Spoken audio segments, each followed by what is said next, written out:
Media bite में स्वागत है। एक गंभीर विषय है जिस पर मैं बाइट देने वाला हूं और वो विषय बंगाल से है।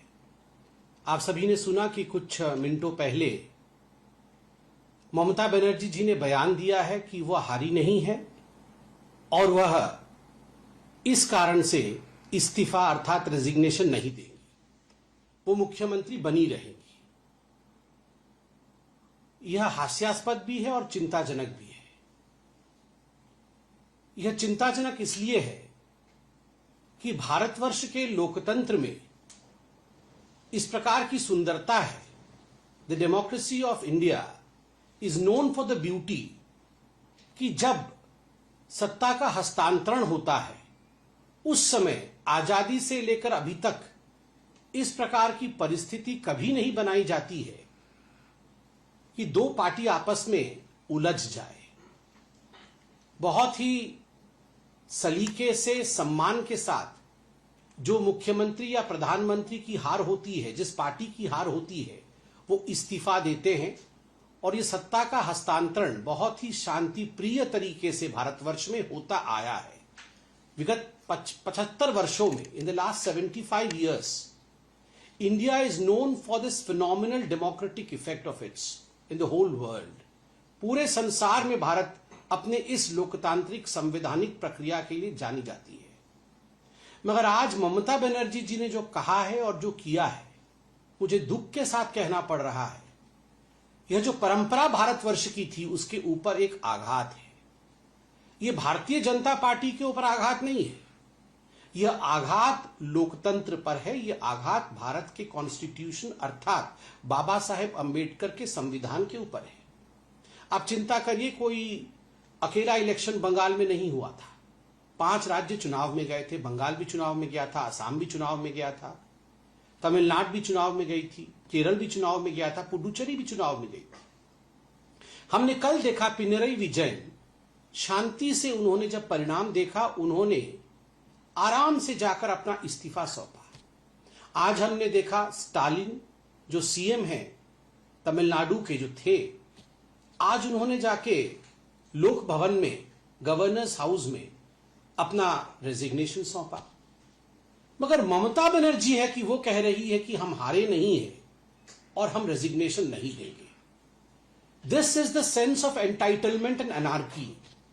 ये कहानी है अराजकता की और ये कहानी है एंटाइटलमेंट की। मैं ही रहूंगी, मेरे अलावा कोई और नहीं रहेगा। संविधान मेरे से शुरू होता है और मेरे पे खत्म हो जाता है। अगर मैं नहीं तो संविधान नहीं, मैं नहीं तो लोकतंत्र नहीं। मुझे ही केंद्र बिंदु में रखकर सत्ता चलेगी, अगर मैं नहीं तो सत्ता भी नहीं चलेगी। ममता जी को बहुत ही ससम्मान हम कहना चाहेंगे कि no one is indispensable in Indian democracy. Bharat के लोकतंत्र में कोई भी इंडिस्पेंसिबल नहीं है। जनता जनार्दन ही एक ऐसी शक्ति है जो इंडिस्पेंसिबल है। जनता जनार्दन ही एक ऐसी ताकत है जिसके बगैर डेमोक्रेसी काम नहीं कर सकती है। कोई भी नेता यहां ऐसा नहीं है जिसके बगैर देश नहीं चल सकता, राज्य नहीं चल सकता है। तो यह गलतफहमी जो ममता बनर्जी पाल रही है कि उनके बिना बंगाल नहीं चल सकता है और वही बंगाल है और वही सरकार है, एक गलत बात है। दूसरी बात, ममता जी का कहना कि वो विधानसभा भी नहीं जाएंगी। अब कैसे जाएंगी विधानसभा? मुझे तो समझ में नहीं आ रहा है वो क्या सोच रही थी कि विधानसभा जाएंगी। अब जीत तो हुई नहीं है उनकी भवानीपुर सीट से, वो विधायिका नहीं रही हैं, तो स्वाभाविक रूप से वो विधानसभा नहीं जा सकती है। और उन्होंने ये भी कहा कि मैंने इंडी गठबंधन के सभी लोगों से बारी बारी बातचीत की। सभी लोगों ने मुझे भी फोन किया, मैंने भी इंडी गठबंधन के सभी लोगों से फोन पे बात की। मुझे तो समझ में नहीं आता ये इंडी गठबंधन क्या चीज है। ये फोन पे ही बात करने के लिए है, बीच बीच में हाथ पकड़ने के लिए है, ये क्या चीज है इंडी गठबंधन? ये 5 राज्यों में चुनाव हो रहे थे, क्या हो रहा था इंडी गठबंधन का? राहुल गांधी जाके ममता जी के खिलाफ बोल रहे थे, ममता जी कांग्रेस के खिलाफ बोल रही थी, एक दूसरे के खिलाफ वो लड़ रहे थे।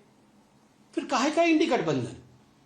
ये काहे का इंडी गठबंधन और किस चीज के गठबंधन को लेकर ये लड़ रहे हैं? लेफ्ट के खिलाफ तो कांग्रेस पार्टी लड़ रही थी केरल में, और अब वो बोल रहे हैं कि हम इंडी गठबंधन है। ये इंडी गठबंधन केवल एक फोटो अपॉर्चुनिटी के लिए सारे लोग एक दूसरे का हाथ पकड़ करके खड़े हो जाते हैं, उससे होता जाता कुछ नहीं है, केवल फोटो अपॉर्चुनिटी होती है। मगर जनता इन सब विषयों से, इन सब भ्रामक विषयों को समझती है। बड़े दुख के साथ मुझे कहना पड़ रहा है कि ममता बनर्जी जिस प्रकार की स्टेटमेंट दे रही है, ये अराजक स्टेटमेंट है और कहीं ना कहीं राज्य में और भारतवर्ष में अराजकता फैलाने की एक साजिश है। She should desist from giving such kind of irresponsible statement. This is democracy and democracy in India should always be respected. उन्होंने कहा कि हमारी मोरल विक्ट्री हुई है, भारतीय जनता पार्टी की ऑफिशियल विक्ट्री हुई है और हमारी मोरल विक्ट्री हुई है। ममता जी मोरली जीत गई है। तो हमने भी कहां रोका है? आपको अगर लगता है कि आपकी मोरल विक्ट्री हुई है तो आप मोरल मिठाई खाइए, आप आराम से मोरली उसको सेलिब्रेट करिए, हमने तो कभी रोका नहीं है। मगर जो ऑफिशियली होना चाहिए वो तो ऑफिशियली ही होगा ना। मुझे लगता है जनता जनार्दन सब कुछ देख रही है।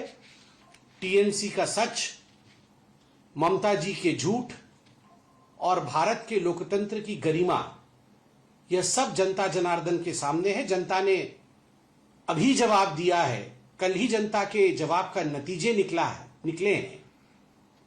जनता को इस प्रकार दरकिनार कर देना यह उचित नहीं है।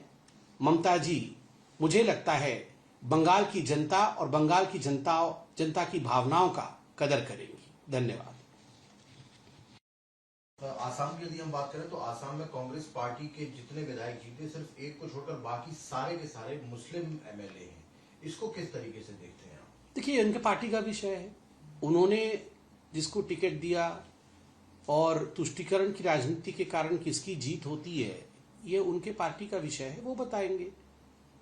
भारतीय जनता पार्टी ने सबका साथ, सबका विकास, सबका विश्वास और सबके प्रयास के साथ आसाम में जिस प्रकार का सघन परिश्रम किया और जिस प्रकार हेमंत बिश्व शर्मा जी के नेतृत्व में चुनाव लड़ा गया और जिस प्रकार माननीय प्रधानमंत्री नरेंद्र मोदी जी के विकास की गाथा के कारण आसाम आगे बढ़ा है। तीसरी बार हमारी सरकार बन रही है। दूसरे पार्टी के कौन से कैंडिडेट जीत रहे हैं, कौन से हार रहे हैं, इन विषयों से ऊपर उठ के भारतीय जनता पार्टी आसाम के विकास के लिए काम करेगी। सर, सुबह बीजेपी के जो बंगाल के नेता हैं उन्होंने डेट भी अनाउंस कर दी कि 9 तारीख को शपथ होनी है। अब ऐसे में एक जो बात बन गया है जो प्रोसेस का लेके, अब इसको कैसे ये कह रहे हैं हम इस्तीफा नहीं देंगे और उधर बीजेपी कह रही है कि हम 9 तारीख को शपथ लेंगे। देखिए, शपथ के डेट्स फॉर्मली अनाउंस होंगे। मुझे लगता है मेरा मैंडेट शपथ का डेट अनाउंस करना नहीं है, पार्टी उसे ऑफिशियल तरीके से करेगी। मगर देखिए, संविधान के जो निर्माता हैं तो उन्हें भी शायद पता होगा कि ऐसी भी स्थिति हो सकती है जैसा आज ममता बनर्जी जी ने किया है कि मैं इस्तीफा नहीं दूंगी। ऐसे सिचुएशन से बचने के लिए उन्होंने सभी प्रकार का मार्ग प्रशस्त रखा है संविधान में। भारत के संविधान में असेंबली का टेन्योर फिक्स होता है। जहां तक मैं जानता हूं 7 मई को बंगाल के विधानसभा का टेन्योर समाप्त हो रहा है। स्वाभाविक रूप से जब टेन्योर समाप्त हो जाता है तो जो मुख्यमंत्री रहता है वो मुख्यमंत्री और नहीं रहता है।